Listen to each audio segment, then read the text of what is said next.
పాత కాంగ్రెస్ పాలన చూసి ఓట్లు వేయిందంటే ఇక్కడ ఎవరు నమ్మడానికి చెవులు ఏమన్నా క్యాలీఫ్లవర్లు పెట్టుకున్నారు అనుకుంటున్నావా? నిజంగా నువ్వు నాటి కాంగ్రెస్ పాలన నువ్వు క్లెయిమ్ చేయాలనుకుంటే ఆ రోజు నేను మాట్లాడిన మాటలకు బేషరతుగా క్షమాపణ చెప్తున్నా అని చెప్పిన తర్వాత నువ్వు క్లెయిమ్ చేసుకోవాలి. నాడు వైఎస్ గారి పట్ల మాట్లాడినది కానీ, జలయజ్ఞం మీద మాట్లాడింది కానీ, క్విడ్ ప్రోకో గురించి మాట్లాడింది కానీ, నాటి కరెంటు కోతల గురించి మాట్లాడిన మాటలు కానీ, ఇవన్నీ నేను తప్పు మాట్లాడినా తప్పయింది అని చెంపలేసుకొని క్షమాపణ చెప్పి నాటి కాంగ్రెస్ చూసి ఓట్లేయమని నువ్వు క్లెయిమ్ చేసుకో.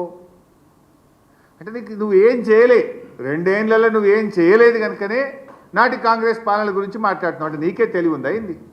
ప్రజలు నీకంటే తెలివైనటువంటి వాళ్ళు రేవంత్ రెడ్డి గారు. ఈ రేవంత్ రెడ్డి ఎటువంటి తినే కంచంలో మట్టి పోసుకునే రకం, తినే కంచంలో ఉంచే రకం ఈ రేవంత్ రెడ్డి. ఇప్పుడు కేసీఆర్ గారు కట్టిన భవనాలన్నీ వాడుకుంటాడు, కానీ అవేం పనికిరావు అంటాడు, ఉపయోగం లేదంటాడు. కేసీఆర్ గారు కట్టిన కమాండ్ కంట్రోల్ రూమ్లో రోజు పోయి కూర్చునేది నువ్వే కదా, సెక్రటరియట్లో కూర్చునేది నువ్వే కదా.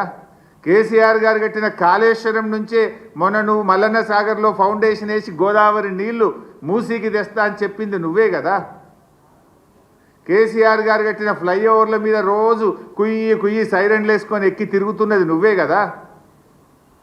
ఇది తినే కంచంలో ఉంచే రకం కాదు ఇది. కేసీఆర్ గారు చేసిన ప్రతిదాన్ని ఉపయోగించుకుంటావు, మళ్ళీ పైకేళ్ళు మాట్లాడతావు.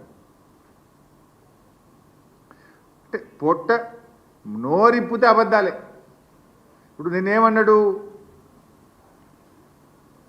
అప్పుల మీద మాట్లాడిండు. ఈ అప్పుల మీద అయితే పూటకో అబద్ధం మాట్లాడతాడు. అసెంబ్లీలో పెట్టిన వైట్ పేపర్ మీద ఒకటి మాట్లాడతాడు, బట్టి గారు ఒకటి చెప్తాడు, రేవంత్ రెడ్డి గారు ఒకటి చెప్తారు. నిన్న కూడా మాట్లాడుతూ అప్పుల మీద మళ్ళా చిల్లర మాటలు మాట్లాడిండు. నేను ఒకటే అంటున్నా, నువ్వు రాష్ట్రానికి ముఖ్యమంత్రివి, దారిన పోయే దానయ్యవు కాదు. ఏది పడుతుంది ఎటు పడతాడు ఏ పూటకో మాట మాట్లాడడానికి నువ్వేం దారిన పోయే దానయ్యవా? ఇప్పుడు నేను చెప్తున్నది కేసీఆర్ పాలనలో మొత్తం చేసిన అప్పులు 2,80,000 కోట్లని. ఇది పార్లమెంట్లో బీజేపీ ఎంపీ అడిగిన ప్రశ్నకు కేంద్ర ప్రభుత్వం ఇచ్చిన సమాధానం, నా కహాని కాదు. ఏ రోజు అడిగారు? 11th ఆగస్ట్ 2025 సోమవారం, ఈ సంవత్సరమే 11th ఆగస్ట్ 2025 సోమవారం నాడు బీజేపీ ఎంపీ రఘునందన్ రావు గారు అడిగిన ప్రశ్న. ఇందులో ఏం చెప్పారు? ఇందులో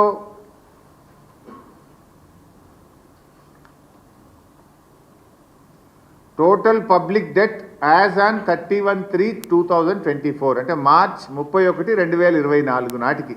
ఇందులో ఇంకా 5 నెలల వీళ్ళ అప్పులు కూడా ఉన్నాయి. వీళ్ళు ఎక్కింది December 7, 2023 కదా. వీళ్ళవి కూడా 4 నెలలు వీళ్ళు ఉన్నాయి. అవి కూడా కలుపుకుంటే మొత్తం 3,50,520.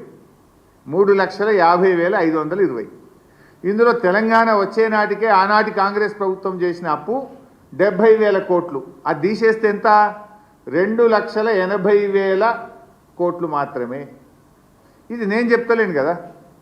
పార్లమెంట్లో కేంద్ర ప్రభుత్వం బాజాప్తా కేంద్ర ఆర్థిక మంత్రి ఇచ్చిన సమాధానం. అడిగింది బీజేపీ ఎంపీ, చెప్పింది కేంద్ర ప్రభుత్వం. నువ్వెందుకు ఇచ్చేలా మాటలు మాట్లాడుతున్నావు? ఇప్పుడు అసలు నీకు పాలన చేతనైతలేదు. బీఆర్ఎస్ ప్రభుత్వం ఉన్నప్పుడు యావరేజ్ గ్రోత్ రేట్ 15%, SOTR రాష్ట్ర ప్రభుత్వ సొంత ఆదాయ వనరుల వృద్ధి రేటు 15%. నువ్వు వచ్చినాక ఎందుకు పడిపోయింది? ఎందుకు తిరోగమనం తీసుకున్నది ఆర్థిక పరిస్థితి? ఉదాహరణకు నిన్ననే కాగేదో రిలీజ్ చేసినట్టుంది.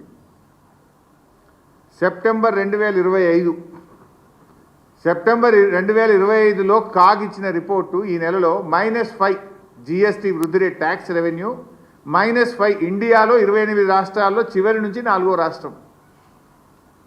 రాష్ట్ర ఆదాయ వృద్ధి రేటు సెప్టెంబర్ నెలలో -5 2025. ఇగో ఇది సెప్టెంబర్ 2024 +1. మరి అదే బీఆర్ఎస్ టైం సెప్టెంబర్ 2023 +33%. ఇండియాలో టాప్ +33. ఈ నా లెక్కలు కావు, కాగు లెక్కలు, కాగు రిపోర్ట్. నేను నా సొంతం ఏం చెప్తలేదు, వెబ్సైట్లో పోయి కాగులో కొడితే వెళ్తాయి. ప్లస్ 33%. ఎందుకు తిరోగమనం అవుతుంది? నీ హైడ్రా వల్ల, నీ తుగ్లక్ చర్యల వల్ల, నీ భూదందాల వల్ల, నీ వేధింపుల వల్ల, నీ వసూళ్ల వల్ల. ఇలా స్టాంప్స్ అండ్ రిజిస్ట్రేషన్ తగ్గింది, జిఎస్టీ తగ్గింది, రోడ్ ట్యాక్స్ తగ్గింది. ఎందుకు తగ్గుతున్నాయి? అది రివ్యూ చేసుకో. కేసీఆర్ గారి పాలనలో రాష్ట్ర ప్రభుత్వ తలసరి ఆదాయం 1,24,000 నుంచి 3,47,000 కోట్లకు 3,47,000కు పెరిగింది కేసీఆర్ పాలనలో. ఆల్మోస్ట్ దేశంలో అత్యధికం, భారతదేశంలోనే అత్యధిక తలసరి ఆదాయం ఉన్న రాష్ట్రాల్లో అగ్రగామిగా